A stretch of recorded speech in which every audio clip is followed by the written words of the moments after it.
अध्याय 2 भारतीय समाज की जनसांख्यिकीय संरचना। जनसांख्यिकी डेमोग्राफी जनसंख्या का सुव्यवस्थित अध्ययन है। हिंदी में इसे जनांकिकी भी कहा जाता है।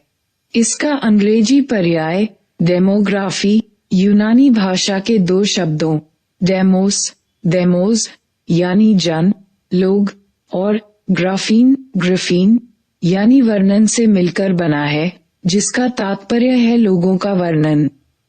जनसांख्यिकी विषय के अंतर्गत जनसंख्या से संबंधित अनेक रुझानों तथा प्रक्रियाओं का अध्ययन किया जाता है, जैसे जनसंख्या के आकार में परिवर्तन, जन्म, मृत्यु तथा प्रवसन के स्वरूप, और जनसंख्या की संरचना और गठन अर्थात उसमें स्त्रियों, पुरुषों और विभिन्न आयु वर्ग के लोगों का क्या अनुपात है। जनसांख्यिकी कई प्रकार की होती है, जैसे आकारिक जनसांख्यिकी फॉर्मल डेमोग्राफी, जिसमें अधिकतर जनसंख्या के आकार यानी मात्रा का अध्ययन किया जाता है, और सामाजिक जनसांख्यिकी जिसमें जनसंख्या के सामाजिक, आर्थिक या राजनीतिक पक्षों पर विचार किया जाता है। सभी प्रकार के जनसांख्यिकीय अध्ययन गणना या गिनती की प्रक्रियाओं पर आधारित होते हैं, जैसे कि जनगणना या सर्वेक्षण, जिनके अंतर्गत एक निर्धारित प्रदेश के भीतर रहने वाले लोगों के बारे में सुव्यवस्थित रीति से आंकड़े एकत्र किए जाते हैं। जनसांख्यिकी का अध्ययन समाजशास्त्र के लिए अत्यंत महत्वपूर्ण है। वस्तुतः समाजशास्त्र के उद्भव और एक अलग अकादमिक विषय के रूप में इसकी स्थापना का श्रेय बहुत कुछ जनसांख्यिकी को ही जाता है। 18वीं शताब्दी के उत्तरार्ध में यूरोप में दो विभिन्न प्रक्रियाएं लगभग साथ साथ घटित हुई। एक, राजनीतिक संगठन के प्रमुख रूप में राष्ट्र राज्यों की स्थापना, और दूसरी आंकड़ों से संबंधित आधुनिक विज्ञान सांख्यिकी की शुरुआत। आगे चलकर इस आधुनिक किस्म के राज्य ने अपनी भूमिका और कार्यों का विस्तार करना शुरू कर दिया। उदाहरण के लिए, उसने जनस्वास्थ्य प्रबंध के प्रारंभिक रूपों के विकास में, आरक्षी, पुलिस और कानून व्यवस्था के अनुपालन में, कृषि तथा उद्योग संबंधी आर्थिक नीतियों में, कराधान और राजस्व उत्पादन में और नगरों की शासन व्यवस्था में सक्रिय रूप से दिलचस्पी लेना प्रारंभ कर दिया। राज्य के कार्यकलापों के नए और बराबर विस्तृत होते हुए क्षेत्र के सुचारू रूप से संचालन के लिए सामाजिक आंकड़ों को, यानी जनसंख्या और अर्थव्यवस्था के विभिन्न पक्षों से संबंधित मात्रात्मक तथ्यों को सुव्यवस्थित एवं नियमित रूप से इकट्ठा करने की आवश्यकता महसूस की गई। राज्य द्वारा सामाजिक आंकड़े इकट्ठे करने का प्रचलन हालांकि काफी पुराना है, पर इसका आधुनिक रूप 18वीं शताब्दी के अंतिम वर्षों में अस्तित्व में आया। अमेरिका की 1790 की जनगणना संभवतः सबसे पहली आधुनिक किस्म की जनगणना थी, और इस पद्धति को यूरोप में भी 19वीं शताब्दी के प्रारंभिक वर्षों में अपना लिया गया। भारत में जनगणना का कार्य भारत की अंग्रेजी सरकार ने सर्वप्रथम 1867-72 के बीच प्रारंभ किया, और फिर तो 1881 से हर 10 साल बाद 10 वर्षीय जनगणना की जाती रही। स्वतंत्र भारत ने भी इस पद्धति को चालू रखा, और सन 1951 से अब तक 7 10 वर्षीय जनगणनाएं हो चुकी हैं, जिनमें 2011 में हुई जनगणना सबसे नई है। भारतीय जनगणना विश्व भर में जनगणना किए जाने का सबसे बड़ा कार्य है। हालांकि चीन की जनसंख्या भारत की तुलना में कुछ अधिक है, पर वहां नियमित रूप से जनगणना नहीं की जाती। जनसांख्यिकीय आंकड़े राज्य की नीतियां, विशेष रूप से आर्थिक विकास और सामान्य जन कल्याण संबंधी नीतियां बनाने और कार्यान्वित करने के लिए महत्वपूर्ण होते हैं। लेकिन जब सामाजिक आंकड़ों को पहली बार इकट्ठा किया गया, तो उन्होंने समाजशास्त्र जैसे एक नए विषय के अध्ययन के लिए एक प्रबल आधार प्रस्तुत कर दिया। लाखों लोगों के बहुत बड़े समुदाय के बारे में इकट्ठे किए गए विशाल आंकड़ों या संख्यात्मक विशेषताओं ने सामाजिक प्रघटना के अस्तित्व के लिए एक मजबूत एवं ठोस तर्क प्रस्तुत किया। यद्यपि देश स्तरीय अथवा राज्य स्तरीय आंकड़े, जैसे कि प्रति 1000 की जनसंख्या के पीछे मृत्यु के मामलों की संख्या यानी मृत्यु दर, अलग अलग व्यक्तियों की मृत्यु के आंकड़ों को जोड़कर तैयार किए जाते हैं, लेकिन मृत्यु दर अपने आप में एक सामाजिक प्रघटना है और उसका स्पष्टीकरण सामाजिक स्तर पर ही किया जाना चाहिए। एमिल दुर्खाइम का प्रख्यात अध्ययन, जिसमें उन्होंने विभिन्न देशों में आत्महत्या की दरों में पाए जाने वाले अंतरों को स्पष्ट किया है, इस बात का एक अच्छा उदाहरण है। दुर्खाइम का कहना था कि आत्महत्या की दर 1 लाख की जनसंख्या के पीछे आत्महत्या के मामलों की संख्या को सामाजिक कारणों के द्वारा स्पष्ट करना ही जरूरी है। भले ही आत्महत्या के प्रत्येक मामले में आत्महत्या करने वाले प्रत्येक व्यक्ति की परिस्थितियां या कारण अलग अलग हो सकते हैं। कभी कभी आकारिक जनसांख्यिकी और जनसंख्या अध्ययन के अधिक व्यापक क्षेत्रों के बीच अंतर किया जाता है। आकारिक जनसांख्यिकी प्रमुख रूप से जनसंख्या परिवर्तन के संघटकों के विश्लेषण तथा मापन से संबंध रखती है। इसके अंतर्गत मात्रात्मक विश्लेषण पर विशेष रूप से ध्यान केंद्रित किया जाता है, जिसके लिए अत्यंत विकसित गणितीय विधि अपनाई जाती है। यह विधि जनसंख्या की वृद्धि और उसके गठन में होने वाले परिवर्तनों का पूर्वानुमान लगाने के लिए उपयुक्त होती है। दूसरी ओर, जनसंख्या अध्ययन या सामाजिक जनसांख्यिकी के अंतर्गत जनसंख्या की संरचनाओं और परिवर्तनों के व्यापक कारणों तथा परिणामों का पता लगाया जाता है। सामाजिक जनसांख्यिकीविदों का विश्वास है कि सामाजिक प्रक्रियाएं और संरचनाएं जनसांख्यिकीय प्रक्रियाओं को नियमित करती हैं। समाजशास्त्रियों के समान वे उन सामाजिक कारणों का पता लगाने का प्रयत्न करते हैं जो जनसंख्या के रुझानों को निर्धारित करते हैं। 2.1 जनसांख्यिकी संबंधी कुछ सिद्धांत एवं संकल्पनाएं। माल्थस का जनसंख्या वृद्धि का सिद्धांत। जनसांख्यिकी के सर्वाधिक प्रसिद्ध सिद्धांतों में एक सिद्धांत अंग्रेज राजनीतिक अर्थशास्त्री थॉमस रॉबर्ट माल्थस 1766-1834 के नाम से जुड़ा है। माल्थस का जनसंख्या वृद्धि का सिद्धांत, जो उनके जनसंख्या विषयक निबंध एसे ऑन पॉपुलेशन 1788 में स्पष्ट किया गया है, जो एक तरह से निराशावादी सिद्धांत था। उनका कहना था कि मनुष्यों की जनसंख्या उस दर की तुलना में अधिक तेजी से बढ़ती है जिस दर पर मनुष्य के भरण पोषण के साधन, विशेष रूप से भोजन, लेकिन कपड़ा और अन्य कृषि आधारित उत्पाद भी बढ़ सकते हैं। इसलिए मनुष्य सदा ही गरीबी की हालत में जीने के लिए दंडित किया गया है, क्योंकि कृषि उत्पादन की वृद्धि हमेशा ही जनसंख्या की वृद्धि से पीछे रहेगी।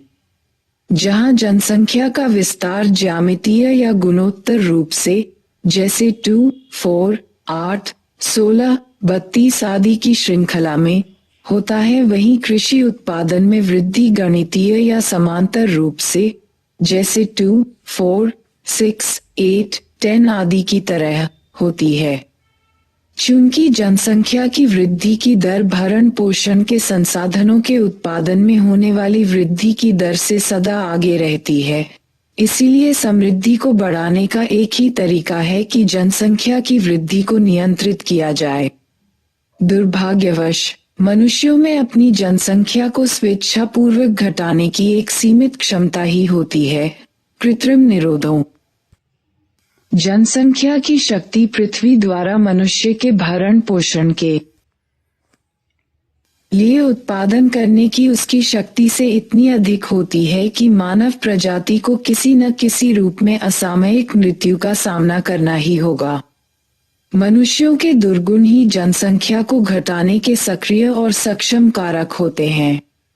वे विनाश की विशाल सेना में अग्रणी होते हैं और अक्सर यह भयंकर कार्य स्वयं ही संपन्न कर देते हैं। लेकिन यदि वे अपने इस विनाशकारी संग्राम में असफल हो जाते हैं तो फिर बीमारियां, महामारियां, घातक रोग और प्लेग आदि भयंकर रूप में उनका स्थान ले लेते हैं और हजारों लाखों लोगों का सफाया कर देते हैं। फिर भी यदि उन्हें अपनी विनाशलीला में पूरी सफलता नहीं मिलती तो व्यापक विनाशकारी अकाल उनकी सहायता के लिए आ धमकता है और अपने घातक वज्रपात से चोट पहुंचाकर बस उतने ही लोगों को जिंदा छोड़ता है जिनके लिए दुनिया में खाद्य सामग्री पर्याप्त मात्रा में होती है। Thomas Robert Malthus, an essay on the principle of Thomas Robert Malthus preventive checks द्वारा, जैसे कि बड़ी उम्र में विवाह करके या यौन संयम रखकर अथवा ब्रह्मचर्य का पालन करते हुए सीमित संख्या में बच्चे पैदा किए जाएं। माल्थस का विश्वास था कि अकालों और बीमारियों के रूप में जनसंख्या वृद्धि को रोकने के प्राकृतिक निरोध, पॉजिटिव चेक्स, अनिवार्य होते हैं क्योंकि वे ही खाद्य आपूर्ति और बढ़ती हुई जनसंख्या के बीच असंतुलन को रोकने के प्राकृतिक उपाय हैं। माल्थस का ये सिद्धांत एक लंबे समय तक प्रभावशाली रहा, लेकिन कुछ विचारकों ने इसका विरोध भी किया जो यह मानते थे कि आर्थिक समृद्धि जनसंख्या वृद्धि से अधिक हो सकती है। तथापि उनके सिद्धांत का सबसे प्रभावकारी खंडन यूरोपीय देशों के ऐतिहासिक अनुभव द्वारा प्रस्तुत किया गया। 19वीं शताब्दी के उत्तरार्ध में जनसंख्या वृद्धि का स्वरूप बदलने लगा और 20वीं शताब्दी के पहले चतुर्थांश के अंत तक ये परिवर्तन नाटकीय ढंग से हुआ। जन्म दरें घट गई और महामारियों के प्रकोप पर नियंत्रण किया जाने लगा। माल्थस की भविष्यवाणियां झूठी साबित कर दी गई क्योंकि जनसंख्या की तीव्र वृद्धि के बावजूद खाद्य उत्पादन और जीवन स्तर लगातार उन्नत होते गए। उदारवादी और मार्क्सवादी विद्वानों ने भी माल्थस के इस विचार की आलोचना की कि गरीबी का कारण जनसंख्या वृद्धि है।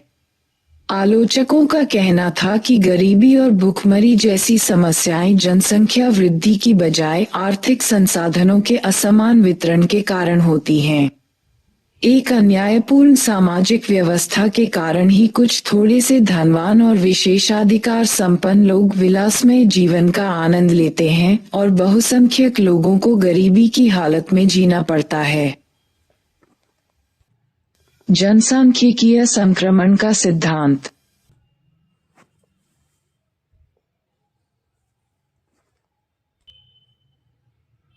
जनसांख्यिकीय विषय में एक अन्य उल्लेखनीय सिद्धांत है जनसांख्यिकीय संक्रमण का सिद्धांत।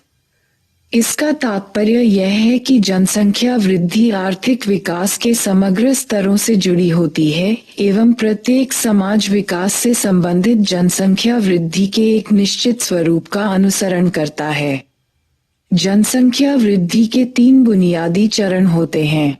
पहला चरण है समाज में जनसंख्या वृद्धि का कम होना क्योंकि समाज अल्प विकसित और तकनीकी दृष्टि से पिछड़ा होता है। वृद्धि दरें इसलिए कम होती हैं क्योंकि मृत्यु दर और जन्म दर दोनों ही बहुत ऊंची होती हैं, इसलिए दोनों के बीच का अंतर यानी शुद्ध वृद्धि दर नीचा रहता है।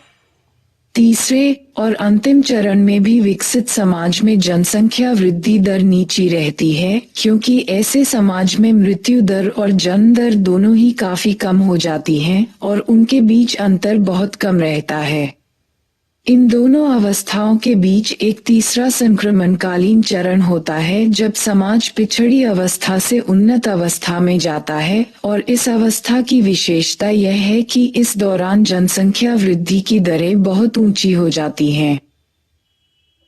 ये जनसंख्या विस्फोट इसलिए होता है क्योंकि मृत्यु दर, रोग नियंत्रण, जन स्वास्थ्य और बेहतर पोषण के उन्नत तरीकों के द्वारा अपेक्षाकृत तेजी से नीचे ला दी जाती है। लेकिन समाज को इस आपेक्षिक समृद्धि की स्थिति और पहले से अधिक लंबी जीवन अवधियों के अनुरूप अपने आप को ढालने और अपने प्रजननात्मक व्यवहार को, जो उसकी गरीबी और ऊंची मृत्यु दरों की हालत में विकसित हो गया था, बदलने में काफी लंबा समय लगता है। इस प्रकार का संक्रमण पश्चिमी यूरोप में 19वीं शताब्दी के अंतिम वर्षों और 20वीं शताब्दी के प्रारंभिक वर्षों में हुआ था। अपेक्षाकृत कम विकसित देशों में भी, जो गिरती हुई मृत्यु दरों के अनुसार अपने यहाँ जन्म दर घटाने के लिए संघर्षशील रहे हैं, कमोबेश ऐसे ही तरीके अपनाए गए हैं।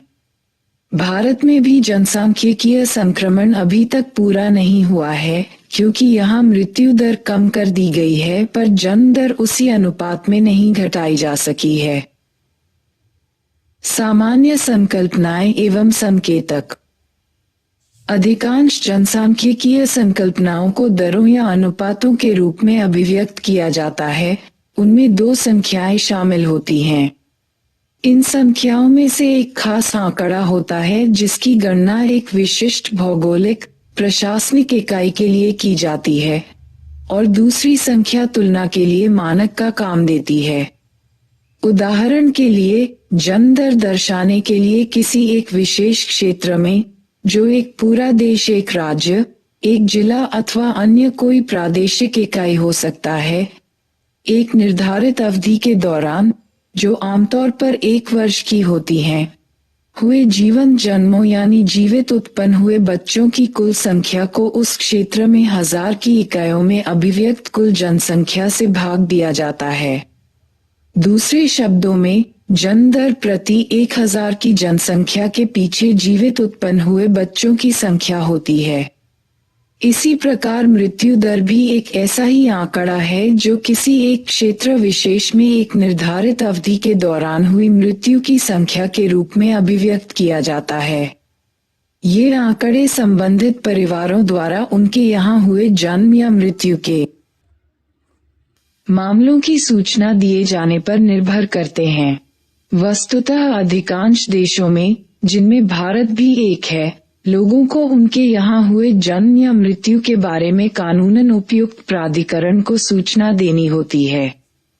यह उपयुक्त प्राधिकरण गांवों के मामलों में पुलिस थाना या प्राथमिक स्वास्थ्य केंद्र होता है, और कस्बों तथा शहरों के मामले में वहां का संबंधित नगरपालिका, नगर पंचायत का कार्यालय। प्राकृतिक वृद्धि दर या जनसंख्या समवृद्धि दर का तात्पर्य है जन्म दर और मृत्यु दर के बीच का अंतर। जब यह अंतर शून्य अथवा व्यवहारिक रूप से बहुत कम, नगण्य होता है, तब हम ये कह सकते हैं कि जनसंख्या स्थिर हो गई है या वह प्रतिस्थापन स्तर पर पहुंच गई है। यह एक ऐसी अवस्था होती है जब जितने बूढ़े लोग मरते हैं उनका खाली स्थान भरने के लिए उतने ही नए बच्चे पैदा हो जाते हैं। कभी कभी कुछ समाजों को ऋणात्मक समवृद्धि दर की स्थिति से भी गुजरना होता है, अर्थात उनका प्रजनन शक्ति स्तर प्रतिस्थापन दर से नीचा रहता है। आज विश्व में कई ऐसे देश और क्षेत्र हैं जहां ऐसी स्थिति है, जैसे जापान, रूस, इटली एवं पूर्वी यूरोप। दूसरी ओर कुछ समाजों में जनसंख्या समवृद्धि दर बहुत ऊंची हो जाती है, विशेष रूप से उस स्थिति में जब वे ऊपर वर्णित जनसांख्यिकीय संक्रमण से गुजर रहे होते हैं। प्रजनन दर का अर्थ है बच्चे पैदा कर सकने की आयु, जो आमतौर पर 15 से 49 वर्ष की मानी जाती है, वाली प्रति 1000 स्त्रियों की इकाई के पीछे जीवित जन्मे बच्चों की संख्या। लेकिन ऊपर चर्चित अन्य दरों, जन्म तथा मृत्यु दरों की तरह ये दर भी अशोधित दर होती है, यानी कि यह संपूर्ण जनसंख्या के लिए मोटे तौर पर एक स्थूल औसत दर होती है, और इसमें विभिन्न आयु वर्गों में पाए जाने वाले अंतरों का कोई ध्यान नहीं रखा जाता। विभिन्न आयु वर्गों के बीच पाया जाने वाला अंतर कभी कभी संकेतकों के अर्थ को प्रभावित करने में बहुत महत्वपूर्ण हो सकता है। इसीलिए जनसांख्यिकीविद भी आयु विशेष की दरों का हिसाब लगाते हैं। सकल प्रजनन दर से तात्पर्य है ऐसे जीवित जन्म लेने वाले बच्चों की कुल संख्या जिन्हें कोई एक स्त्री जन्म देती, यदि वह बच्चे पैदा करने के आयु वर्ग में पुनर्तः जीवित रहती और इस आयु वर्ग के प्रत्येक हिस्से में औसत उतने ही बच्चे पैदा करती जितने की उस क्षेत्र में आयु विशेष की प्रजनन दरों के अनुसार होने चाहिए। इस बात को कहने का एक दूसरा तरीका यह है कि सकल प्रजनन दर स्त्रियों के एक विशेष वर्ग द्वारा उनकी प्रजनन आयु की अवधि के अंत तक पैदा किए गए बच्चों की औसत संख्या के बराबर होती है। प्रजनन आयु की अवधि का अनुमान एक निश्चित अवधि में पाई गई आयु विशेष की दरों के आधार पर लगाया जाता है। विसारिया और विसारिया 2003। शिशु मृत्यु दर उन बच्चों की मृत्यु की संख्या दर्शाती है जो जीवित पैदा हुए 1000 बच्चों में से 1 वर्ष की आयु प्राप्त होने से पहले ही मौत के मुंह में चले जाते हैं। इसी प्रकार मातृ मृत्यु दर उन स्त्रियों की संख्या की सूचक है जो जीवित प्रसूति के 1 लाख मामलों में अपने बच्चे को जन्म देते समय मृत्यु को प्राप्त हो जाती हैं।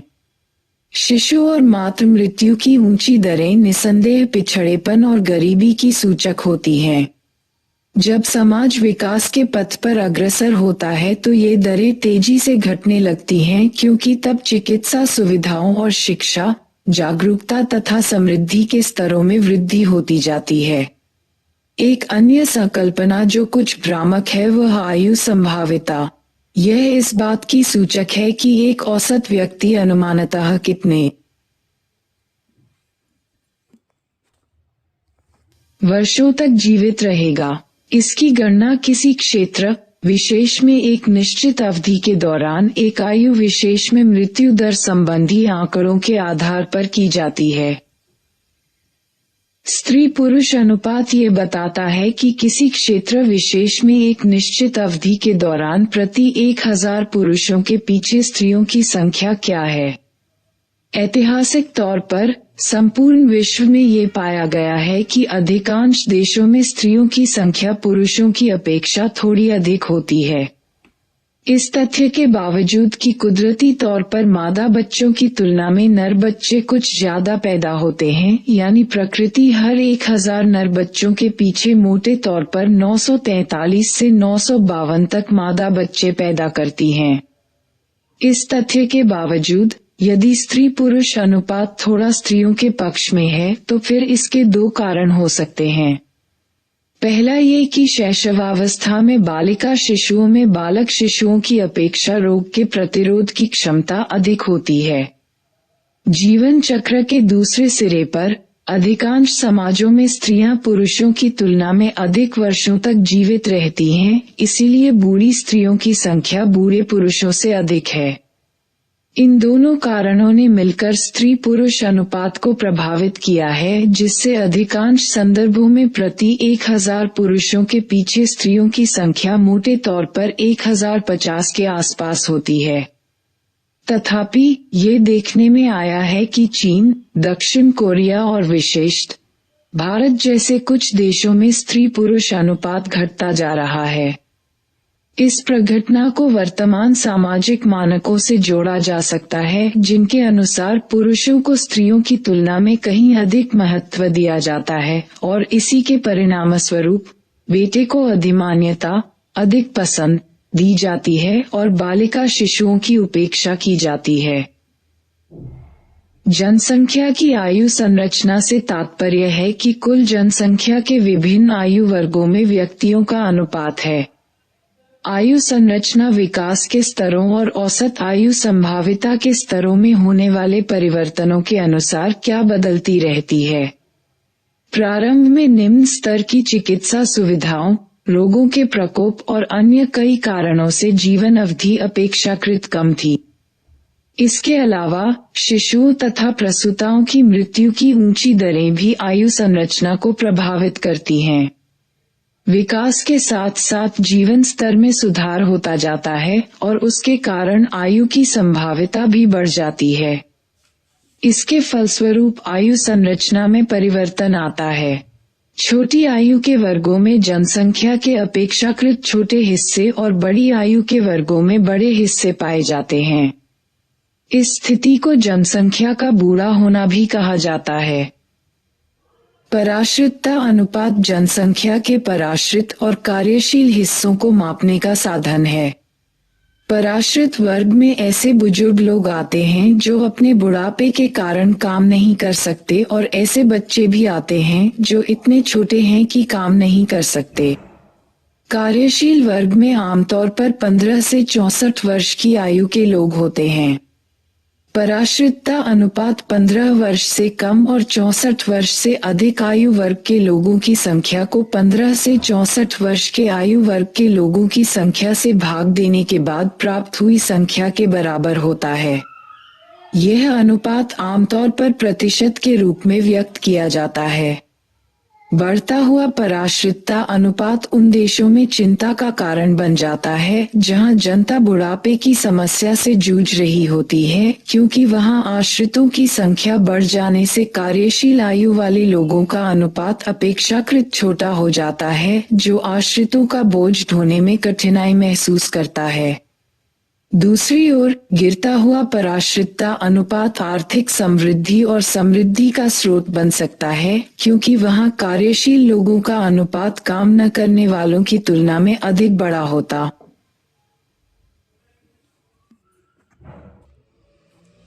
है। इसे कभी कभी जनसांख्यिकीय लाभांश अथवा आयु संरचना के परिवर्तन से प्राप्त होने वाला फायदा कहा जाता है। लेकिन ये लाभ की स्थिति अल्पकालीन होती है, क्योंकि कार्यशील आयु वाले लोगों का बड़ा वर्ग आगे चलकर काम न करने वाले बूढ़े लोगों के रूप में बदल जाता है। 2.2 भारत की जनसंख्या का आकार और समृद्धि।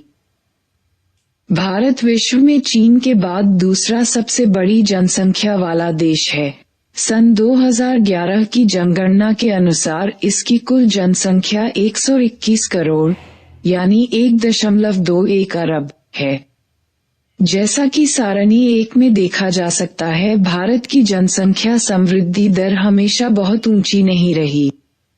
वर्ष 1901-1951 के बीच औसत वार्षिक समृद्धि दर 1.33% से अधिक नहीं हुई, जो कि एक साधारण समृद्धि दर कही जा सकती है।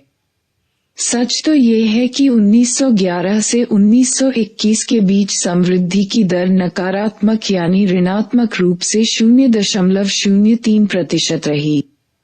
इसका कारण 1918-19 के दौरान इन्फ्लुएंजा महामारी का भीषण तांडव था, जिसने लगभग 1.25 करोड़ लोगों यानी देश की कुल जनसंख्या के 5% अंश को मौत के मुंह में धकेल दिया था। विसारिया और विसारिया 2003 रेशियो 191। ब्रिटिश राज से स्वतंत्रता प्राप्ति के बाद जनसंख्या समृद्धि की दर में काफी बढ़ोतरी हुई और वह 1961-1981 के दौरान 2.2% पर पहुंच गई। तब से, यद्यपि वार्षिक समृद्धि दर में गिरावट तो आई है, फिर भी वह विकासशील दुनिया में सबसे ऊंची बनी हुई है। चार्ट 1 में स्थूल जन्म और मृत्यु दरों की तुलनात्मक घट-बढ़ दिखाई गई है। जनसांख्यिकीय संक्रमण की अवस्था का प्रभाव स्पष्ट रूप से आरेख में दिखाया गया है, जिससे ये प्रकट होता है कि ये दरें 1921 से 1931 तक के दशक के बाद एक दूसरे से भिन्न दिशा में जाने लगी थीं। 1918-19 की सार्वभौमिक इन्फ्लुएंजा महामारी। बॉक्स इन्फ्लुएंजा नाम की बीमारी एक विषाणु द्वारा फैलाई जाती है, जो मुख्य रूप से श्वसन तंत्र के ऊपरी अवयवों यानी नाक, गला तथा श्वसनी और कभी-कभी फेफड़ों पर भी आक्रमण कर देता है। इन्फ्लुएंजा के विषाणुओं की जनिक बनावट कुछ ऐसी होती है कि वे अपने आप में छोटे बड़े जनिक परिवर्तन लाकर स्वयं को मौजूदा टीका द्रव्यों, वैक्सीन, के असर से उन्मुक्त कर लेते हैं। पिछली शताब्दी में इन्फ्लुएंजा के विषाणुओं में 3 बार बड़े बड़े जनिक परिवर्तन आए, जिसके परिणामस्वरूप सार्वभौमिक महामारियां, पेंडेमिक्स, फैली और अत्यंत विशाल संख्या में लोग इन्फ्लुएंजा से पीड़ित हुए और मृत्यु का ग्रास बने। इनमें सबसे कुख्यात महामारी स्पेनिश फ्लू थी, जिसने विश्व की जनसंख्या को बड़े पैमाने पर प्रभावित किया और ऐसा समझा जाता है कि 1918-1919 के दौरान इससे पीड़ित होकर कम से कम 4 करोड़ लोग मौत के मुंह में चले गए। इसके बाद अभी कुछ साल पहले ही इन्फ्लुएंजा की महामारी देशव्यापी स्तर पर कई क्षेत्रों में 2 बार फैली। 1957 में एशियन इन्फ्लुएंजा और 1968 में हांगकांग इन्फ्लुएंजा, और उससे विश्व स्तर पर लाखों लोग पीड़ित हुए और मृत्यु का ग्रास बन गए। 1918-19 के स्पेनिश फ्लू से विश्व स्तर पर कुल मिलाकर कितनी मौतें हुई यह ठीक बताना संभव नहीं है, पर यह अनुमान लगाया जाता है कि संपूर्ण विश्व की कुल जनसंख्या का 20% भाग कुछ हद तक इस महामारी से पीड़ित हुआ और 2.5 से 5% तक मानव जनसंख्या इसकी वजह से नष्ट हो गई। इन्फ्लुएंजा से पहले 25 सप्ताहों में ही 2.5 करोड़ लोगों की मौत हो गई। इसके विपरीत एड्स की बीमारी से पहले 25 वर्ष में 2.5 करोड़ लोग मृत्यु को प्राप्त हुए। इन्फ्लुएंजा विश्व भर में फैल गया और इससे 6 महीने में 250 लाख से भी अधिक लोगों की मृत्यु हो गई। कुछ अन्य अनुमानों के अनुसार मरने वालों की कुल संख्या इससे दोगुनी से भी अधिक यानी 10 करोड़ तक हो सकती है। संयुक्त राज्य अमेरिका में लगभग 28% जनसंख्या इस महामारी से पीड़ित हुई और उनमें से 5 लाख से 6.75 लोग काल के गाल में चले गए। ब्रिटेन में इससे मरने वालों की संख्या 2 लाख और फ्रांस में 4 लाख से भी ज्यादा बताई जाती है। अलास्का और दक्षिणी अफ्रीका में इससे गांव के गांव तबाह हो गए। ऑस्ट्रेलिया में इससे 10,000 लोग मरे तथा फिजी द्वीप समूह में केवल 2 सप्ताह में वहां की 14% जनसंख्या नष्ट हो गई और पश्चिमी समोआ में 22% लोग मर गए।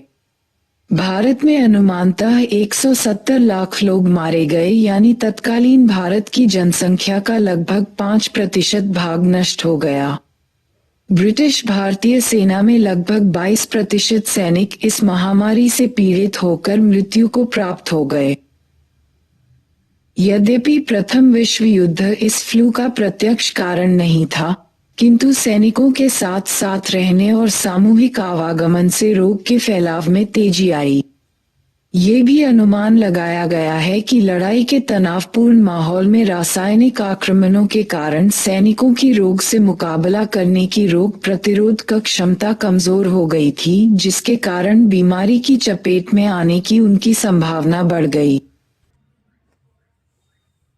अकाल भी बढ़ती हुई मृत्यु दर के एक प्रमुख एवं पुनरावर्तक स्रोत थे। एक जमाना था जब अकाल व्यापक रूप से और बार बार पड़ते थे। उन दिनों अकाल पड़ने के कई कारण होते थे, जिनमें से एक ये था कि जिन इलाकों में खेती वर्षा पर निर्भर रहती थी वहां वर्षा की कमी के कारण खेती की उपज कम होती थी, जिससे लोग घोर गरीबी और कुपोषण की हालत में जीवन बिताने को मजबूर हो जाते थे। इसके अलावा परिवहन और संचार के साधनों की समुचित व्यवस्था न होने के कारण और राज्य की ओर से इस दिशा में पर्याप्त प्रयत्न न किए जाने के कारण भी अकाल पड़ते थे।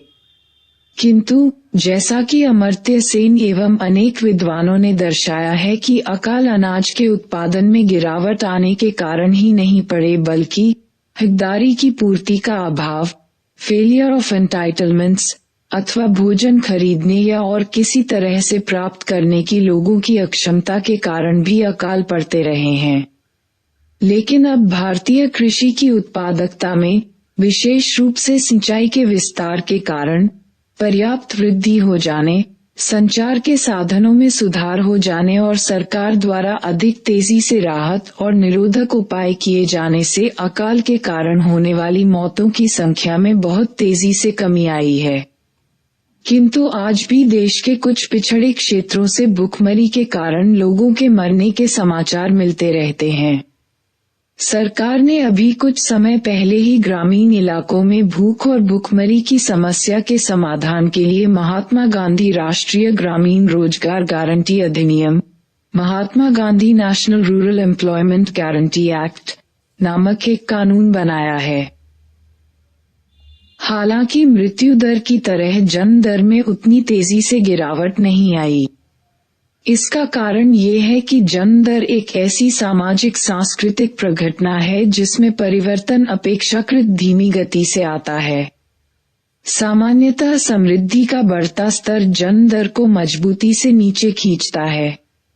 जब एक बार शिशु मृत्यु दरों में गिरावट आ जाती है और शिक्षा और जागरूकता के स्तरों में भी कुल मिलाकर वृद्धि हो जाती है, तो फिर परिवार का आकार छोटा होने लगता है। जैसा कि नक्शा पृष्ठ संख्या 21 में देखा जा सकता है, भारत के राज्यों के बीच प्रजनन दरों के मामले में अत्यधिक भिन्नताएं पाई जाती हैं।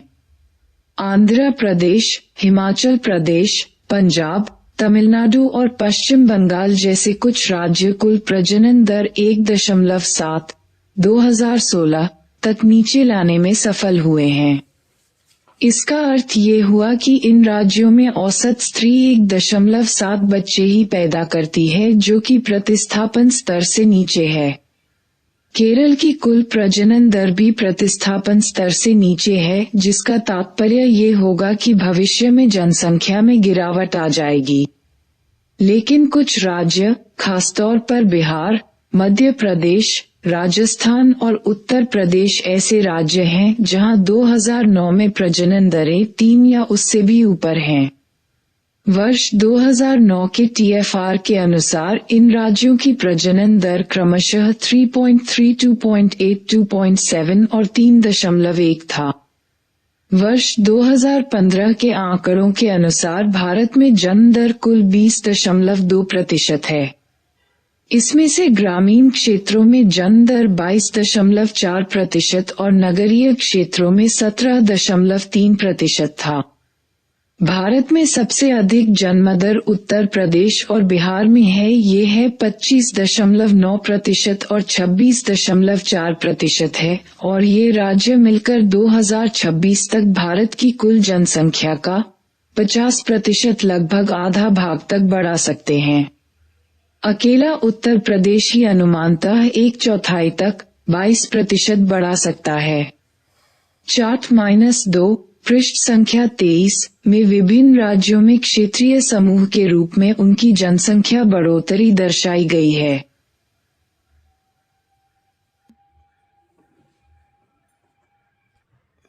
2.3 भारतीय जनसंख्या की आयु संरचना। भारत की जनसंख्या बहुत जवान है, यानी अधिकांश भारतीय युवावस्था में हैं, और यहाँ की आयु का औसत भी अधिकांश अन्य देशों की तुलना में कम है। सारणी 2 दर्शाती है कि देश की संपूर्ण जनसंख्या में 15 वर्ष से कम आयु वाले वर्ग का हिस्सा, जो 1971 में 42% के सर्वोच्च स्तर पर था, घटकर 2011 में 29% के स्तर पर आ गया है।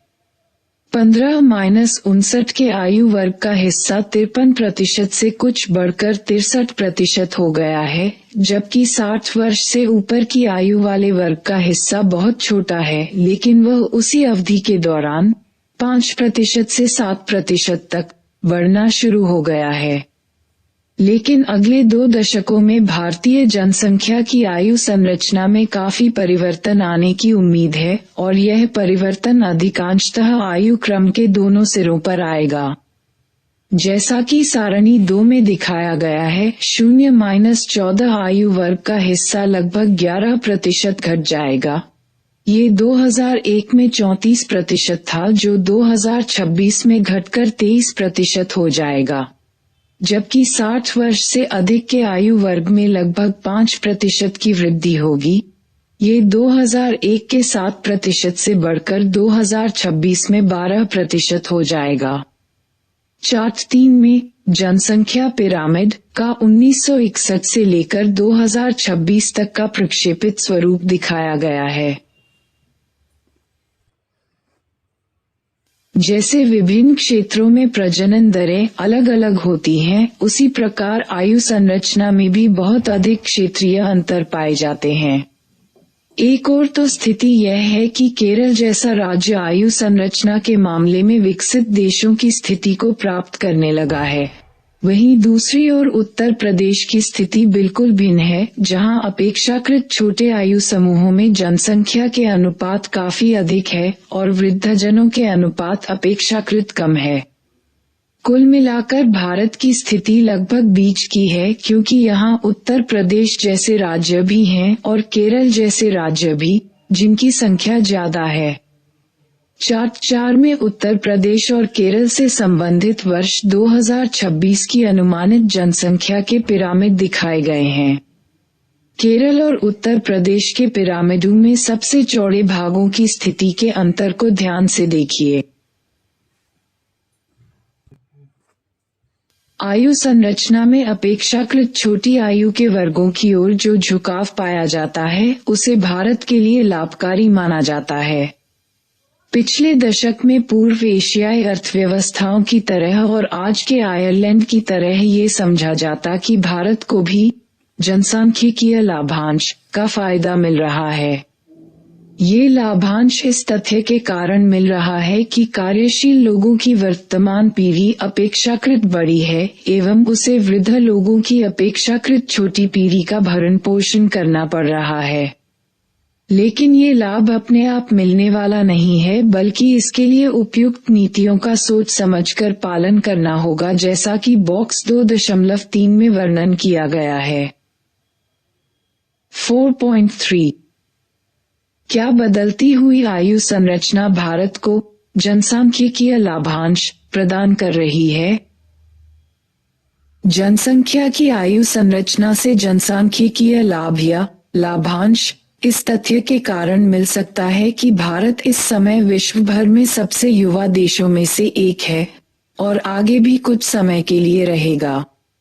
वर्ष 2011 में भारत की जनसंख्या का 1/3 भाग 15 वर्ष की आयु से नीचे था।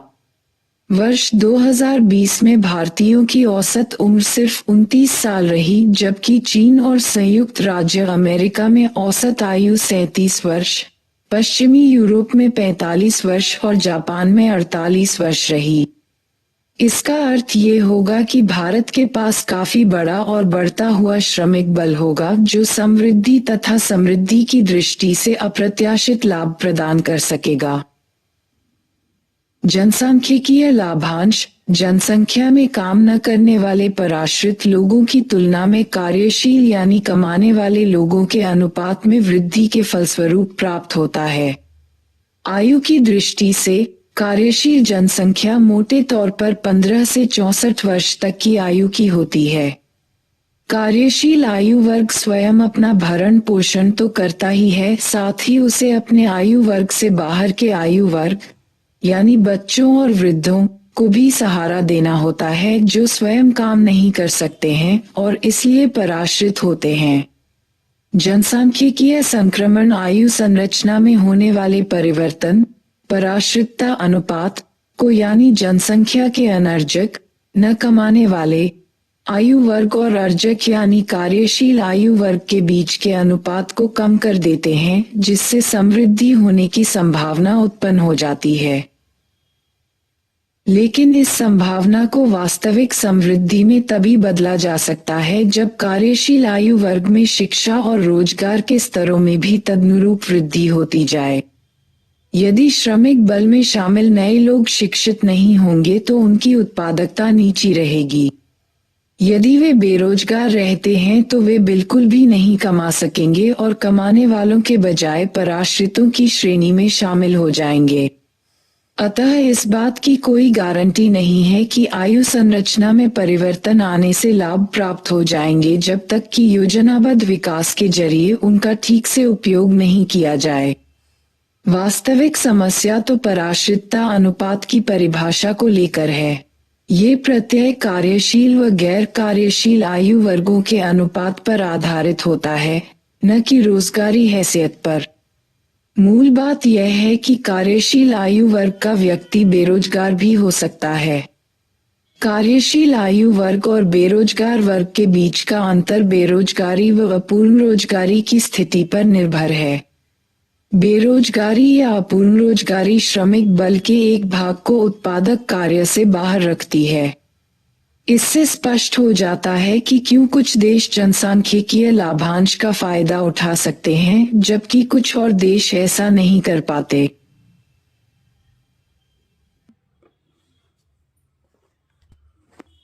निस्संदेह भारत के सम्मुख जनसांख्यिकीय लाभांश का अवसर द्वार खुला हुआ है।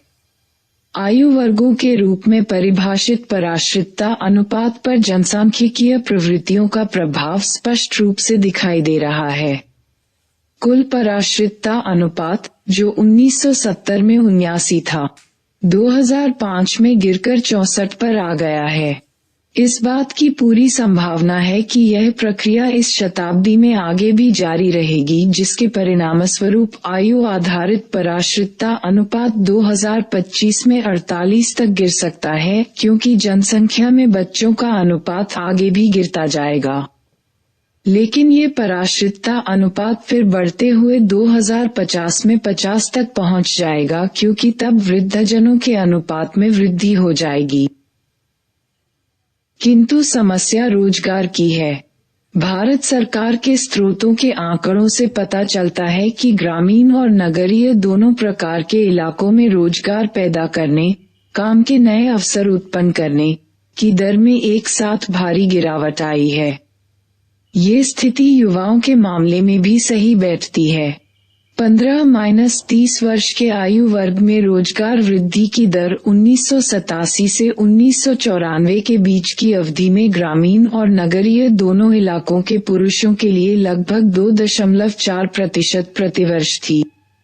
यह 1994 से 2004 के दौरान ग्रामीण पुरुषों के लिए घटकर 0.7% और नगरीय पुरुषों के लिए घटकर 0.3% के स्तर पर आ गई। इसका तात्पर्य ये हुआ कि एक युवा श्रमिक की ताकत द्वारा प्रस्तुत श्रम लाभ की संभावना को वास्तविकता में परिवर्तित नहीं कर सकता है। आज भारत के सम्मुख अवसरों का जो जनसांख्यिकीय द्वार खुला है, उसका लाभ उठाने के लिए रणनीतियां तो मौजूद हैं, लेकिन भारत का हाल का अनुभव ये बताता है कि बाजार की शक्तियां स्वयं ये सुनिश्चित नहीं कर पाती कि ऐसी रणनीतियों को कार्यान्वित किया जाएगा। जब तक आगे का कोई रास्ता नजर नहीं आता, संभव है कि हम उन संभावित लाभों को गंवा देंगे जो देश की बदलती हुई आयु संरचना फिलहाल हमें देने वाली है। भारत में गिरता हुआ स्त्री पुरुष अनुपात। स्त्री पुरुष अनुपात जनसंख्या में लैंगिक या लिंग संतुलन का एक महत्वपूर्ण सूचक है। जैसा कि ऊपर संकल्पनाओं संबंधी अनुभाग में कहा गया है, ऐतिहासिक दृष्टि से स्त्री पुरुष अनुपात स्त्रियों के पक्ष में रहा है, यानी प्रति 1000 पुरुषों के पीछे स्त्रियों की संख्या आमतौर पर 1000 से कुछ ऊपर ही रहती आई है। लेकिन जैसा कि सारणी 3 से स्पष्ट होता है, भारत में स्त्री पुरुष अनुपात पिछली एक शताब्दी से कुछ अधिक समय से गिरता जा रहा है। 20वीं शताब्दी के शुरू में भारत में प्रति 1000 पुरुषों के पीछे स्त्रियों की संख्या 972 थी, लेकिन 21वीं शताब्दी के शुरू में स्त्री पुरुष अनुपात घटकर 933 हो गया है। पिछले 4 दशकों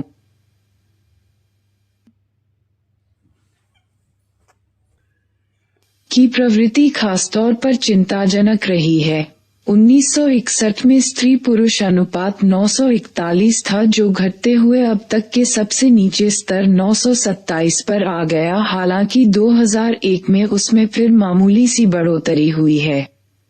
अगर हम 2011 की जनगणना का अनुमानित स्त्री पुरुष अनुपात को देखें तो प्रति 1000 पुरुषों के पीछे 943 स्त्रियां हैं।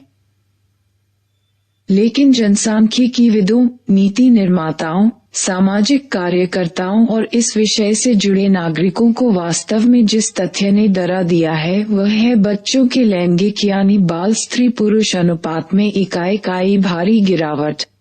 आयु विशेष से संबंधित स्त्री पुरुष अनुपात का लेखा जोखा रखने का काम 1961 में शुरू हुआ था। जैसा कि सारणी 3 में दर्शाया गया है, 0-6 आयु वर्ग का स्त्री पुरुष अनुपात, जिसे बाल स्त्री पुरुष अनुपात कहा जाता है, आमतौर पर सभी आयु वर्गों के समग्र स्त्री पुरुष अनुपात से काफी ऊंचा रहता आया है, लेकिन अब उसमें बड़ी तेजी से गिरावट आ रही है। वस्तुतः 1991 से 2001 तक के दशक के आंकड़ों में यह असामान्यता दिखाई देती है कि समग्र स्त्री पुरुष अनुपात में जहां अब तक की सबसे अधिक 6 अंकों की बढ़ोतरी निम्नतम 927 से 933 दर्ज हुई है, लेकिन बाल स्त्री पुरुष अनुपात 18 अंकों का गोता लगाकर 945 से घटकर 927 के स्तर पर आ गया है और इस प्रकार वह पहली बार समग्र स्त्री पुरुष अनुपात से नीचे चला गया है। सन 2011 की जनगणना के अनुमानित आंकड़ों के अनुसार स्थिति और खराब हो गई और बाल स्त्री पुरुष अनुपात मात्र 914 रह गया है। राज्य स्तरीय बाल स्त्री पुरुष अनुपात तो चिंता का और भी बड़ा कारण प्रस्तुत करते हैं। कम से कम 9 राज्यों और संघ राज्य क्षेत्रों का बाल स्त्री पुरुष अनुपात प्रति 1000 पुरुष के पीछे 900 स्त्रियों से भी कम है। इस संबंध में हरियाणा राज्य की स्थिति सबसे खराब है, क्योंकि वहां का बाल स्त्री पुरुष अनुपात अविश्वसनीय रूप से 793, एकमात्र ऐसा राज्य जो 800 से नीचे है। पंजाब के बाद जम्मू और कश्मीर, दिल्ली, चंडीगढ़ और उत्तराखंड आते हैं। जैसा कि नक्शा 2 में दिखाया गया है, उत्तर प्रदेश, दमन और दीव, हिमाचल प्रदेश, लक्षद्वीप और मध्य प्रदेश सभी में यह अनुपात 925 से नीचे है, जबकि बड़े राज्य जैसे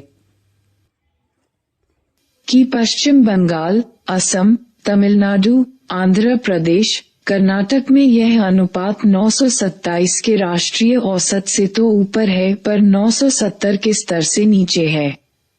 यहाँ तक कि केरल भी, जहाँ का समग्र स्त्री पुरुष अनुपात सर्वोत्तम रहा है, बाल स्त्री पुरुष अनुपात के मामले में 964 के स्तर पर कोई बेहतर स्थिति में नहीं है, जबकि 972 का उच्चतम बाल स्त्री पुरुष अनुपात अरुणाचल प्रदेश में पाया जाता है।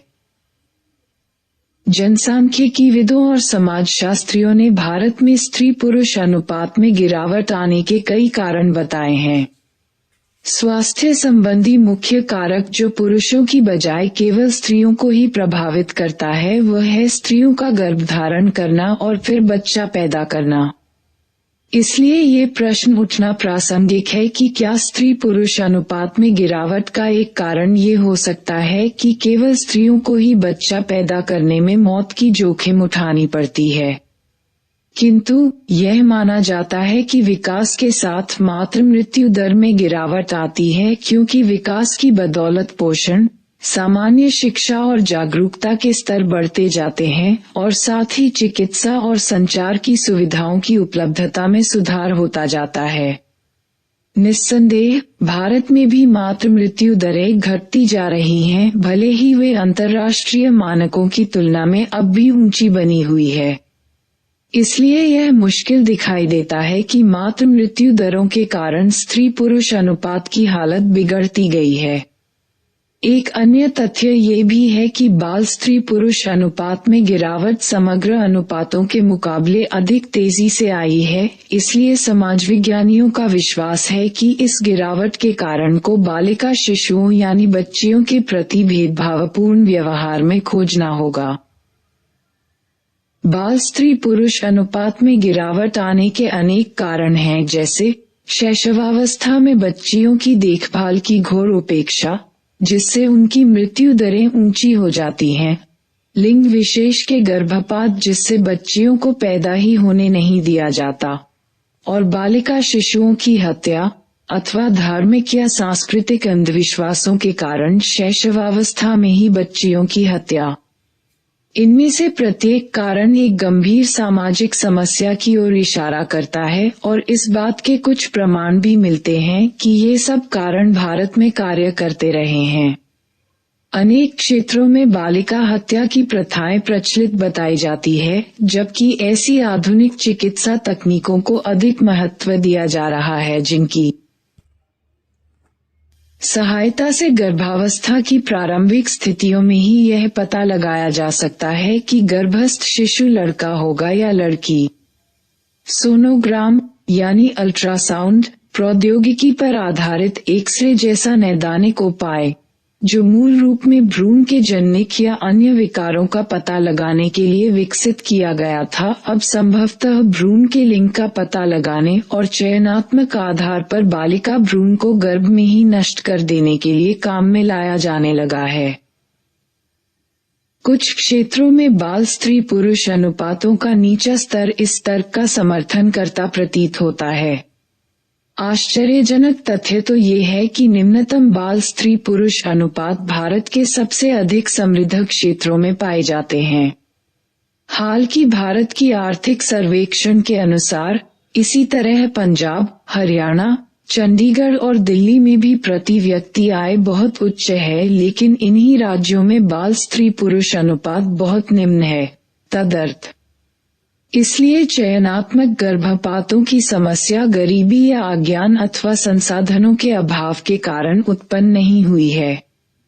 उदाहरण के लिए, यदि दहेज प्रथा के कारण माता पिता को अपनी बेटियों के विवाह में देने के लिए दहेज के रूप में मोटा भुगतान करना पड़े तो समृद्धिशाली और धनाढ्य माता पिता ऐसा दहेज देने में पूरी तरह समर्थ होंगे। किंतु देखने में आया है कि सबसे अधिक समृद्धिशाली क्षेत्रों में ही स्त्री पुरुष अनुपात सबसे नीचा है। ये भी संभव है कि हालांकि अभी इस मुद्दे पर अनुसंधान चल रहा है, आर्थिक दृष्टि से समृद्ध परिवार अपेक्षाकृत कम अक्सर 1 या 2 बच्चे उत्पन्न करना चाहते हैं, इसलिए कि वे अपनी पसंद के अनुसार ही लड़का या लड़की पैदा करना चाहेंगे।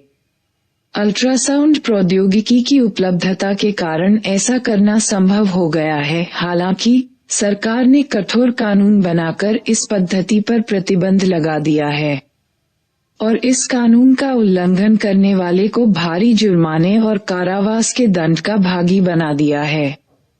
प्रसवपूर्व नैदानिक प्रविधियां, दुरुपयोग का विनियमन और निवारण अधिनियम नामक ये कानून 1999 से लागू है और इसे 2003 में और अधिक प्रबल बना दिया गया है।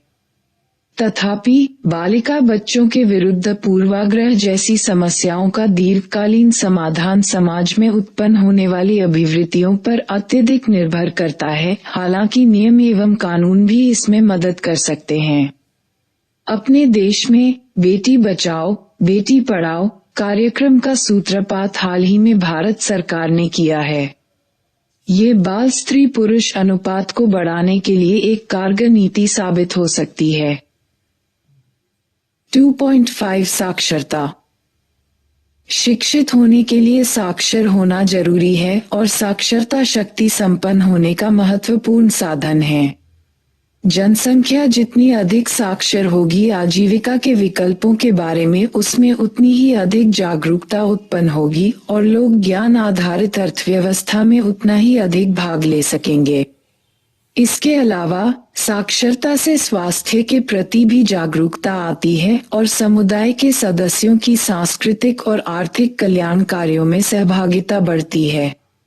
स्वतंत्रता प्राप्ति के बाद साक्षरता के स्तरों में काफी सुधार आया है एवं हमारी जनसंख्या का 2/3 हिस्सा अब साक्षर है। फिर भी साक्षरता दर को भारत की जनसंख्या समृद्धि दर के साथ मुकाबला करने के लिए संघर्ष करना पड़ रहा है, क्योंकि हमारी जनसंख्या वृद्धि दर अब भी काफी ऊंची बनी हुई है। इसलिए नई पीढ़ियों को साक्षर बनाने के लिए अवश्य ही अत्यधिक प्रयत्न करने की आवश्यकता है, क्योंकि हमारी नई पीढ़ियां संख्या की दृष्टि से पहले के मुकाबले बहुत धीमी गति से कुछ छोटी होती जा रही है। इसी अध्याय में पहले आयु संरचना और जनसंख्या पिरामिडों के बारे में जो चर्चा की जा चुकी है उसे याद करें। विभिन्न क्षेत्रों में स्त्री पुरुषों तथा सामाजिक समूहों में साक्षरता की दरों में बहुत भिन्नता पाई जाती है। जैसा कि सारणी 4 में देखा जा सकता है, स्त्रियों में साक्षरता दर पुरुषों की साक्षरता दर से लगभग 16.3% कम है। हालांकि स्त्रियों में साक्षरता पुरुषों के मुकाबले अधिक तेजी से बढ़ रही है, जिसका एक कारण ये भी है कि स्त्रियों में साक्षरता अपेक्षाकृत अधिक नीचे स्तरों से बढ़नी शुरू हुई है। इस प्रकार स्त्रियों की साक्षरता दर में 1991 से 2001 तक की अवधि में लगभग 16.3% की दर से वृद्धि हुई, जबकि पुरुषों के मामले में साक्षरता दर 10.4% से कुछ कम बढ़ी है।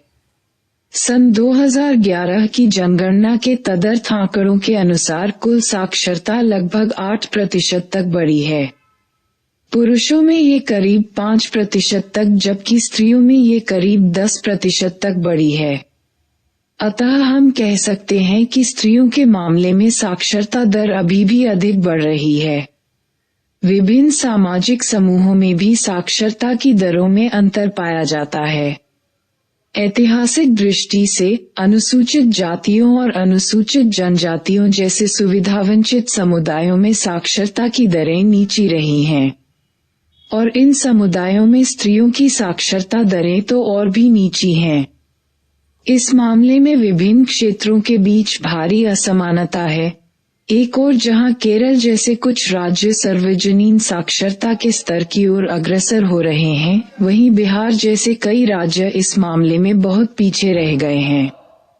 साक्षरता की दर में पाई जाने वाली असमानताएं इसलिए विशेष रूप से महत्वपूर्ण हैं, क्योंकि उनकी वजह से पीढ़ियों के बीच भी असमानताएं उत्पन्न होती हैं। निरक्षर माता पिता ये सुनिश्चित करने की सुविधा से और ज्यादा वंचित हैं कि उनके बच्चे अच्छी तरह से शिक्षित हैं, इसलिए यह असमानताएं आगे भी शाश्वत रूप से बनी रहती हैं। 2.6 ग्रामीण नगरीय विभिन्नताएं। भारत की अधिकांश जनता हमेशा ही ग्रामीण क्षेत्रों में रहती आई है, और यह स्थिति आज भी सही है।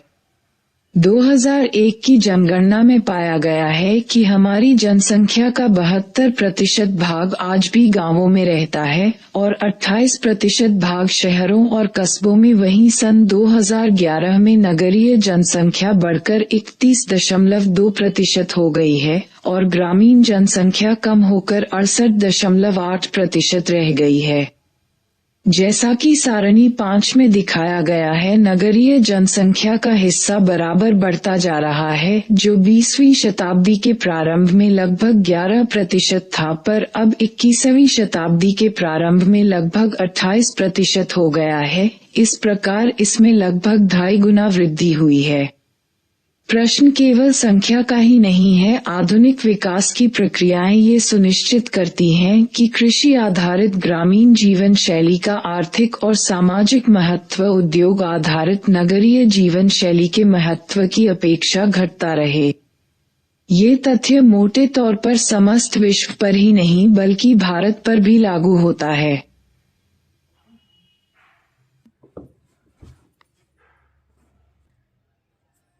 एक समय में कृषि देश में सबसे अधिक योगदान देती थी, लेकिन आज सकल घरेलू उत्पाद में उसका योगदान केवल 6वां भाग रह गया है।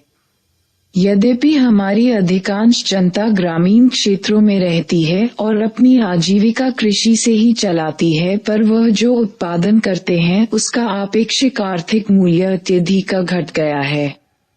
यहाँ तक कि गांवों में रहने वाले अधिक से अधिक लोग अब शायद खेती या यहाँ तक कि गांव में काम नहीं करते हैं। ग्रामीण लोग परिवहन सेवा, व्यवसाय या शिल्प निर्माण जैसे खेती से अलग भिन्न ग्रामीण व्यवसायों को अधिकाधिक अपनाते जा रहे हैं। यदि उनका गांव किसी नगर के काफी पास हो तो वे गांव में रहते हुए भी काम करने के लिए रोजाना उस निकटतम नगरीय केंद्र में जाते हैं। रेडियो, टेलीविजन, समाचार पत्र जैसे जनसंपर्क एवं जनसंचार के साधन अब ग्रामीण क्षेत्रों में रहने वाले लोगों के समक्ष नगरीय जीवन शैली और उपभोग के स्वरूपों की तस्वीरें पेश कर रहे हैं। परिणामस्वरूप दूरदराज के गांवों में रहने वाले लोग नगरीय तड़क भड़क और सुख सुविधाओं से सुपरिचित हो जाते हैं। उनमें भी वैसा ही उपभोगपूर्ण जीवन जीने की लालसा उत्पन्न हो जाती है। जनसंक्रमण और जनसंचार के साधन अब ग्रामीण तथा नगरीय इलाकों के बीच की खाई को पाटते जा रहे हैं। पहले भी ग्रामीण इलाके बाजार की ताकतों की पहुंच से कभी भी अछूते नहीं रहे और आज तो स्थिति यह है कि वे उपभोक्ता बाजार के साथ बड़ी घनिष्ठता से जुड़ते जा रहे हैं। बाजारों की सामाजिक भूमिका पर अध्याय 4 में चर्चा की जाएगी। नगरीय दृष्टिकोण से विचार किया जाए तो नगरीकरण में हो रही तेज समृद्धि ये दर्शाती है कि कस्बे या शहर ग्रामीण जनता को चुंबक की तरह अपनी ओर आकर्षित कर रहे हैं। जिन लोगों को ग्रामीण इलाकों में पर्याप्त काम नहीं मिलता, वे काम की तलाश में शहर चले जाते हैं। गांवों से नगरों की ओर प्रवासन की गति में इसलिए भी तेजी आई है क्योंकि गांवों में तालाबों, वन प्रदेशों और गोचर भूमियों जैसे साझी संपत्ति के संसाधनों में बराबर कमी आती जा रही है। पहले साझे संसाधनों से गरीब लोग गांवों में गुजारा कर लिया करते थे, हालांकि उनके पास जमीन बहुत कम या बिल्कुल नहीं हुआ करती थी। अब ये संसाधन निजी संपत्ति के रूप में बदल गए हैं अथवा खत्म हो गए हैं। तालाब पोखर या तो सूख गए हैं या फिर उनसे पर्याप्त मात्रा में मछली नहीं मिलती। जंगल या तो काट डाले गए हैं या गायब हो गए हैं। अब जबकि लोगों के पास ये संसाधन नहीं रहे, लेकिन दूसरी ओर उन्हें ऐसी बहुत सी चीजें जो उन्हें पहले मुफ्त में मिलती थीं, जैसे ईंधन, चारा या अन्य अनुपूरक खाद्य वस्तुएं, अब बाजार से खरीदनी पड़ती हैं, तो उनकी कठिनाई बढ़ जाती है।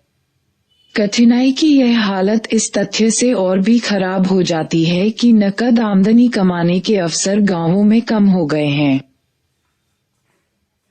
कभी लोग शहरी जीवन को कुछ सामाजिक कारणों से भी पसंद करते हैं, जैसे कि शहरों में गुमनामी की जिंदगी जी जा सकती है। इसके अलावा ये तथ्य कि नगरीय जीवन में अपरिचितों से संपर्क होता रहता है कुछ भिन्न कारणों से लाभकारी साबित हो सकता है। अनुसूचित जातियों और अनुसूचित जनजातियों जैसे सामाजिक रूप से पीड़ित समूहों को शहरी रहन सहन कुछ हद तक रोजमर्रा की उस अपमानजनक स्थिति से बचाता है जो उन्हें गांवों में भुगतनी पड़ती है, जहां हर कोई उनकी जाति से उन्हें पहचानता है। शहरी जीवन की गुमनामी के कारण सामाजिक दृष्टि से प्रभुत्वशाली ग्रामीण समूहों के अपेक्षाकृत गरीब लोग शहर में जाकर कोई भी नीचा समझा जाने वाले काम करने से नहीं हिचकिचाते, जिसे वे गांव में रहते हुए बदनामी के डर से नहीं कर सकते थे। इन सभी कारणों से शहर ग्रामीणों के लिए आकर्षक गंतव्य बन गए हैं। दिन पर दिन बढ़ते जा रहे शहर जनसंख्या के इस प्रवाह के प्रमाण हैं। स्वातंत्र्योत्तर काल में नगरीकरण की तेज रफ्तार से भी इस तथ्य की पुष्टि होती है। जहां नगरीकरण की प्रक्रिया बहुत तेज गति से चल रही है, इसके अंतर्गत सबसे विराट शहर मेट्रोपोलिस ही सबसे अधिक तेजी से फैलते जा रहे हैं। ये महानगर ग्रामीण क्षेत्रों एवं साथ ही साथ छोटे कस्बों के प्रवासियों को अपनी ओर आकर्षित करते हैं। इस समय भारत में कुल मिलाकर 5,161 कस्बे और शहर हैं, जिनमें 28.60 करोड़ लोग रहते हैं। किंतु आश्चर्यजनक बात यह है कि नगरीय जनसंख्या का 2/3 से भी अधिक भाग 27 बड़े शहरों में रहता है, जिनकी आबादी 10 लाख से ज्यादा है। स्पष्टतः भारत में अपेक्षाकृत बड़े शहरों की जनसंख्या इतनी तेजी से बढ़ रही है कि नगरीय आधारभूत सुविधाएं उतनी तेजी से शायद ही बढ़ सकें।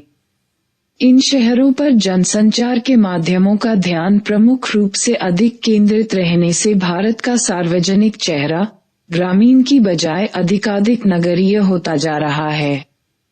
तथापि देश में राजनीतिक शक्ति प्रदान करने की प्रक्रिया में ग्रामीण इलाके आज भी निर्णायक भूमिका अदा करते हैं। 2.7 भारत की जनसंख्या नीति। इस अध्याय में की गई चर्चा से यह स्पष्ट हो गया होगा कि जनसंख्या की गतिशीलता एक महत्वपूर्ण विषय है और यह एक राष्ट्र के विकास की संभावनाओं को और वहां की जनता के स्वास्थ्य और कल्याण को निर्णायक रूप से प्रभावित करती है। यह विशेष रूप से उन विकासशील देशों के मामले में अधिक सही है जिन्हें इस संबंध में विशेष चुनौतियों का सामना करना पड़ता है। इसलिए यह कोई आश्चर्यजनक बात नहीं है कि भारत पिछले 50 साल से भी अधिक समय से एक आधिकारिक जनसंख्या नीति का पालन करता रहा है। वास्तव में भारत ही संभवतः ऐसा पहला देश था जिसने 1952 में अपनी जनसंख्या नीति की स्पष्ट घोषणा कर दी थी। हमारी जनसंख्या नीति ने राष्ट्रीय परिवार नियोजन कार्यक्रम के रूप में एक ठोस रूप धारण किया। इस कार्यक्रम के उद्देश्य मोटे तौर पर समान रहे हैं: जनसंख्या समृद्धि की दर और स्वरूप को प्रभावित करके सामाजिक दृष्टि से वांछनीय दिशा की ओर ले जाने का प्रयत्न करना। प्रारंभिक दिनों में इस कार्यक्रम का सबसे महत्वपूर्ण उद्देश्य था जन नियंत्रण के विभिन्न उपायों के माध्यम से जनसंख्या समृद्धि की दर को धीमा करना, जन स्वास्थ्य के मानक स्तरों में सुधार करना और जनसंख्या तथा स्वास्थ्य संबंधी मुद्दों के बारे में आम लोगों की जागरूकता बढ़ाना। पिछले लगभग 50 वर्षों में भारत ने जनसंख्या के क्षेत्र में अनेक उल्लेखनीय उपलब्धियां हासिल की हैं, जिनका संक्षिप्त ब्यौरा बॉक्स 2.4 में दिया गया है। राष्ट्रीय आपातकाल की अवधि 1975-76 में परिवार नियोजन के कार्यक्रम को गहरा धक्का लगा। इस आपातकालीन स्थिति में सामान्य संसदीय और वैध प्रक्रियाएं निलंबित रहीं और विशेष कानून और अध्यादेश संसद में पारित करवाए बिना ही सीधे सरकार द्वारा लागू कर दिए गए। इस आपातकाल में सरकार ने बड़े पैमाने पर जोर जबरदस्ती से वंध्यकरण स्टेरिलाइजेशन का एक कार्यक्रम लागू करके जनसंख्या की समृद्धि दर को नीचे लाने का प्रयत्न किया। यहाँ वंध्यकरण का अर्थ ऐसी चिकित्सा पद्धतियों से है जिनके द्वारा गर्भाधान और शिशु जन्म को रोका जा सकता है। पुरुषों के मामले में उपयोग में लाई जाने वाली शल्य पद्धति को नसबंदी विसेक्टमी और स्त्रियों के लिए काम में लाई जाने वाली शल्य पद्धति को नलिकाबंदी ट्यूबेक्टमी कहा जाता है। अधिकतर गरीब और शक्तिहीन लोगों का भारी संख्या में जोर जबरदस्ती से वंध्यकरण किया गया और सरकारी कर्मचारियों जैसे स्कूली अध्यापकों या दफ्तरी बाबुओं पर भारी दबाव डाला गया कि वे लोगों को वंध्यकरण के लिए आयोजित शिविरों में लाएं। भारत की जनसांख्यिकी संक्रमण। भारत की जनगणना के आंकड़ों भारतीय जनसंपर्क महासंघ से पता चलता है कि 1991 के बाद से भारत की जनसंख्या वृद्धि दर में गिरावट आई है। 1990 में एक महिला उसके जीवन के दौरान औसतन 3.8 बच्चों को जन्म देती थी, वहीं आज ये कम होकर 2.7 बच्चे प्रति महिला हो गए हैं। ब्लूम 2011। हालांकि प्रजनन क्षमता और जनसंख्या वृद्धि दर में कमी आ रही है, लेकिन भारत की जनसंख्या वृद्धि की तीव्र गति के कारण 2050 तक इसके 1.6 अरब तक पहुंचने का अनुमान है। जनसंख्या की गति ऐसी स्थिति को संदर्भित करती है जहां प्रजनन की उम्र में महिलाओं की बड़ी संख्या अगली पीढ़ी के दौरान जनसंख्या वृद्धि को बढ़ावा देगी। भले ही यह पिछली पीढ़ियों से एक बच्चे की कम संख्या के रूप में हो। इसके अतिरिक्त पिछले 4 दशकों से क्रूड मृत्यु दर (CDR) और क्रूड जन्म दर (BCR) गिरावट दर्शाती है कि भारत एक संक्रमणकालीन चरण के आगे प्रगति कर रहा है। 1950 से 1990 तक BCR की गिरावट CDR में आई गिरावट की तुलना में कम तीव्र थी। हालांकि 1990 के दौरान CBR में आई गिरावट CDR में आई गिरावट की तुलना में तेज रही है, जिसकी परिणति आज 1.6% की वार्षिक जनसंख्या वृद्धि दर के रूप में हुई है। राष्ट्रीय स्वास्थ्य नीति 2017 के महत्वपूर्ण लक्ष्य। नीति में जनस्वास्थ्य व्यय को समयबद्ध ढंग से GDP के 2.5% तक बढ़ाने का प्रस्ताव किया गया है। वर्तमान में ये GDP का 1.04% है। जन्म के समय जीवन प्रत्याशा को 67.5 वर्ष से बढ़ाकर वर्ष 2025 तक 70 वर्ष करना। वर्ष 2022 तक प्रमुख वर्गों में रोगों की व्यापकता तथा इसके रुझान को मापने के लिए विकलांगता समायोजित आयु वर्ष डेली सूचकांक की नियमित निगरानी करना। वर्ष 2025 तक राष्ट्रीय और उपराष्ट्रीय स्तर पर कुल प्रजनन दर टोटल फर्टिलिटी रेट TFR को घटाकर 2.1 पर लाना। वर्ष 2025 तक 5 वर्ष से कम आयु के बच्चों में मृत्यु दर को कम करके 23 करना तथा MMR के वर्तमान स्तर को वर्ष 2020 तक घटाकर 100 करना। नवजात शिशु मृत्यु दर को घटाकर 16 करना तथा मृत जन्म लेने वाले बच्चों की दर को वर्ष 2025 तक घटाकर 1 अंक में लाना।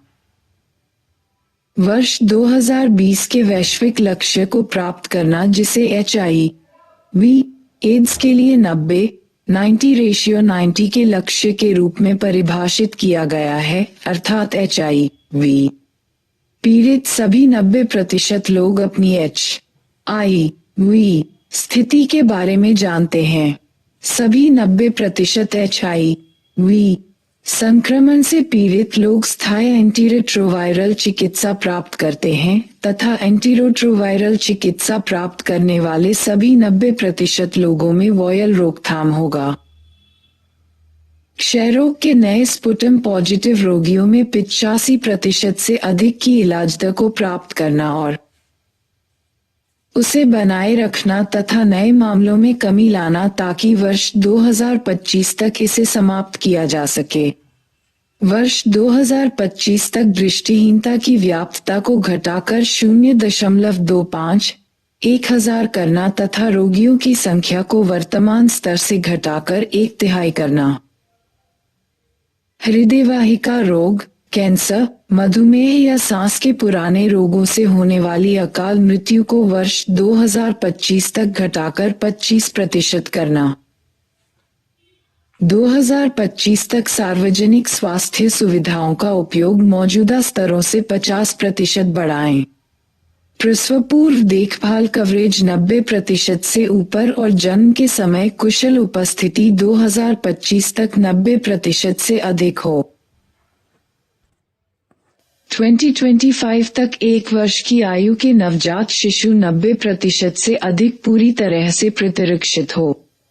2025 तक राष्ट्रीय और उपराष्ट्रीय स्तर पर 90% से ऊपर परिवार नियोजन की आवश्यकता को पूरा करना। घरेलू स्तर पर ज्ञात उच्च रक्तचाप और मधुमेह से ग्रस्त लोगों को 2025 तक 80% नियंत्रित रोग की स्थिति में लाना। वर्तमान तंबाकू के उपयोग को 2020 तक 15% और 2025 तक 30% तक घटाना। 2025 तक 5 वर्ष से कम आयु के बच्चों में स्टंट करने के प्रचलन में 40% की कमी लाना।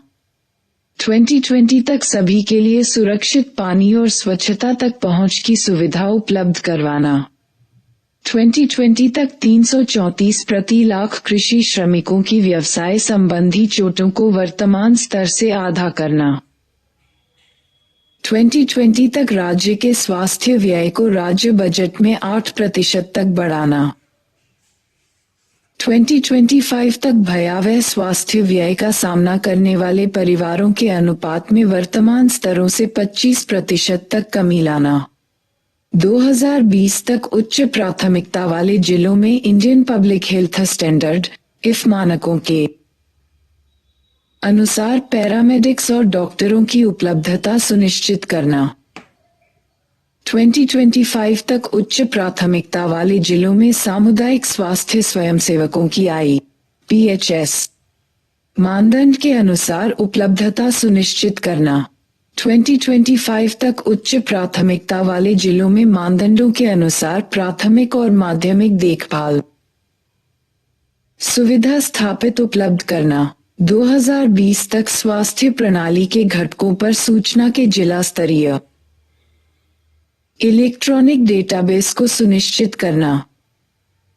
इस कार्यक्रम का जनता में व्यापक रूप से विरोध हुआ के बाद निर्वाचित होकर आई सरकार ने इसे छोड़ दिया और आपातकाल आपातकाल के बाद राष्ट्रीय परिवार नियोजन कार्यक्रम का नाम बदलकर उसे राष्ट्रीय परिवार कल्याण कार्यक्रम कहा जाने लगा और वंध्यकरण के लिए अपनाए जाने वाले दबावकारी तरीकों को छोड़ दिया गया। अब इस कार्यक्रम के व्यापक आधार वाले सामाजिक जनसांख्यिकीय उद्देश्य हैं। राष्ट्रीय जनसंख्या नीति 2000 के अंतर्गत कुछ नए दिशानिर्देश तैयार किए गए। 2017 में भारत सरकार ने इन सभी लक्ष्यों को राष्ट्रीय स्वास्थ्य नीति में नए लक्ष्यों के साथ निगमित कर लिया। इन नीति लक्ष्यों को पढ़ें और इनके पहलुओं पर विचार विमर्श करें।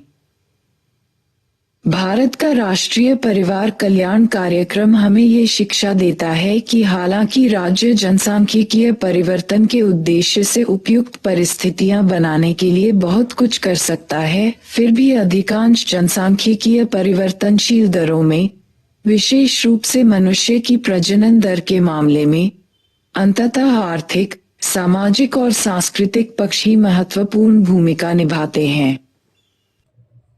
1. जनसांख्यिकीय संक्रमण के सिद्धांत के बुनियादी तर्क को स्पष्ट कीजिए। संक्रमण अवधि जनसंख्या विस्फोट के साथ क्यों जुड़ी है? 2. माल्थस का यह विश्वास क्यों था कि अकाल और महामारी जैसी विनाशकारी घटनाएं, जो बड़े पैमाने पर मृत्यु का कारण बनती हैं, अपरिहार्य हैं? 3. मृत्यु दर और जन्म दर का क्या अर्थ है? कारण स्पष्ट कीजिए कि जन्म दर में गिरावट अपेक्षाकृत धीमी गति से क्यों आती है जबकि मृत्यु दर बहुत तेजी से गिरती है। 4. भारत में कौन कौन से राज्य जनसंख्या समृद्धि के प्रतिस्थापन स्तरों को प्राप्त कर चुके हैं अथवा प्राप्ति के बहुत नजदीक हैं? कौन से राज्यों में अब भी जनसंख्या समृद्धि की दरें बहुत ऊंची हैं? आपकी राय में इन क्षेत्रीय अंतरों के क्या कारण हो सकते हैं? 5. जनसंख्या की आयु संरचना का क्या अर्थ है? आर्थिक विकास और समृद्धि के लिए उसकी क्या प्रासंगिकता है? 6. स्त्री पुरुष अनुपात का क्या अर्थ है? एक गिरते हुए स्त्री पुरुष अनुपात के क्या निहितार्थ हैं? क्या आप यह महसूस करते हैं कि माता पिता आज भी बेटियों की बजाय बेटों को अधिक पसंद करते हैं? आपकी राय में इस पसंद के क्या क्या कारण हो सकते हैं?